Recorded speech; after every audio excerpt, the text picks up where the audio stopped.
Digital ID, or the Brit Card, was announced by Keir Starmer. This government will make a new free of charge digital ID mandatory for the right to work by the end of this Parliament. Let me spell that out. You will not be able to work in the United Kingdom if you do not have digital ID.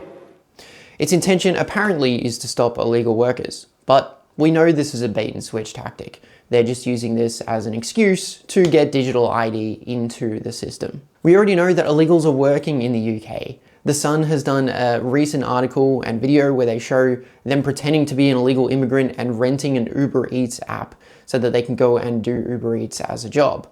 If the UK government wanted to crack down on this, they could probably go and visit one of the many hotels that the British people are paying for to investigate which illegal immigrants are actually working when they shouldn't be. It seems like a really good excuse just to bring in a totalitarian law rather than actually going down and cracking down on the issue.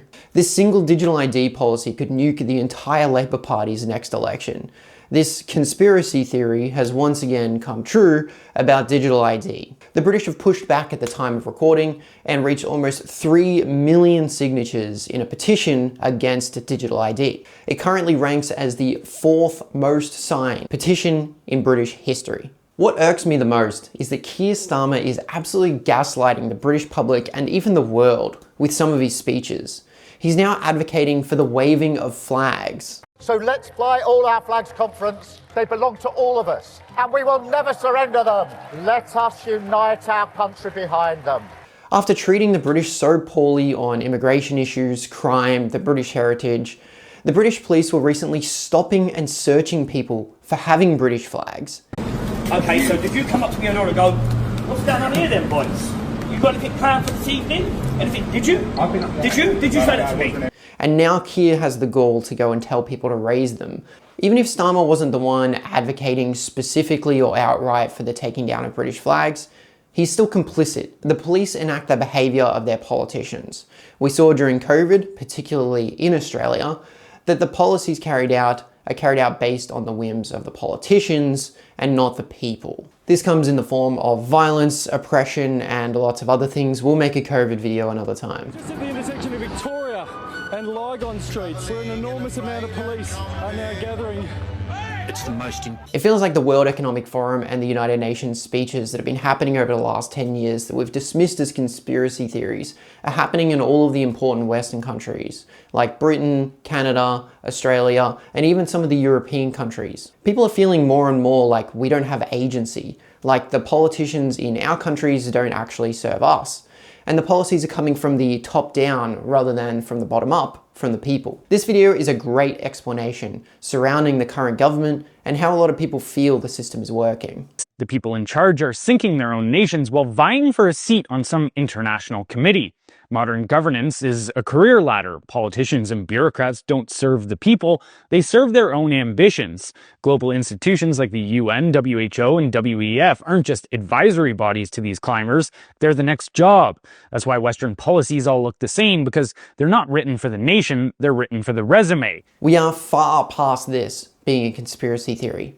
Australia already has digital ID passed and signed into law, and you can watch my other video on how I think that will come together. Do you think it's a coincidence that all Western countries all of a sudden required identification to start using online services?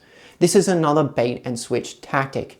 They're going to force you to use your ID to get online, then they'll bring in digital ID, and instead of submitting different ID to every single service, you'll simply use your digital ID, which means no more anonymous accounts online, no way to hide yourself. Everything that you say will be traced back to your account, who you are, your home address, how you voted, what you eat, and everything that you do. People will use these systems because they are super convenient. It actually might be easier for you to submit an application to get a job in the future. It might actually be easier for you to sign into your online social platforms, but you are trading convenience for the government to control you. These politicians are not carrying out your will, the people's will. They're carrying out their larger agenda, one of which the World Economic Forum has been advocating for years. We've seen it on their website, we've seen it in their speeches. It's been those tiny little clips that you've seen every now and again over the last couple of years. Every time a World Economic Forum comes around, We see something and go, that seems weird. Well, now it's reality. No one's asking for digital ID. No one wants it. And we've had precedents for the harms that can happen when central control is placed over your identification. It doesn't just extend to a single component of your life, such as getting a job. This ID will be used to enforce other components of their agenda. In any mention of any system close to being a digital ID, it's always tied to food consumption, it's always tied to energy consumption, and other factors of control in someone else's life. You might have seen a story where millions of people lost their bank accounts in a country that had digital ID recently. Whether it's a glitch in the system or whether it's the government taking control for the people who aren't complying, these systems are very scary. If digital ID becomes normalized and these global agendas continue to be carried out, this is the future. Carbon credit score systems. We're developing, through technology, an ability for consumers to measure their own carbon footprint. What does that mean? That's where are they traveling? How are they traveling? What are they eating? What are they consuming on the platform? So, individual carbon footprint tracker. Stay tuned, we don't have it operational yet, but this is something that we're working on. It's not even like they're trying to hide it. They're talking about it in open, plain day. It's a lead into the social credit score system where you're ranked based on your job, who you talk to, what you purchase, how you drive your car, and even more. One of the previous Prime Ministers in the UK was Tony Blair, and his Institute for Global Change is writing about digital ID and how it all fits together. He released a document suspiciously on September the 24th, 2025, right around the time of Keir's announcement, talking about digital ID. And you can see that it includes mock-up diagrams of the applications, and it includes a community score, which looks very, very suspiciously like a social credit score. There are other components that you can see in these screenshots, like reminding you to vote, maybe you can vote from the application, telling you that you're eligible for certain government systems and programs. This is an integration of the government to be a part of your life, in your life, every single day. The worst part, and my biggest fear, is that people will want to be compliant. They'll see this as like a score in a video game, and they'll continue working towards better score, making sure that, they're going to be the best citizen ever. This might be in a form of isolating yourself away from friends who might not have the same score as you, driving your car less, eating less meat to make sure that you're fully compliant. It doesn't mean these things are actually good for you. You might have had some good friends, or maybe you're not reaching a protein goal that's a minimum requirement and that meat would help. Instead, you're going to be focused on a score. You're going to want to be compliant, and you're going to play games to make sure that you are. Britain still does have a chance. This announcement from Keir was just an announcement.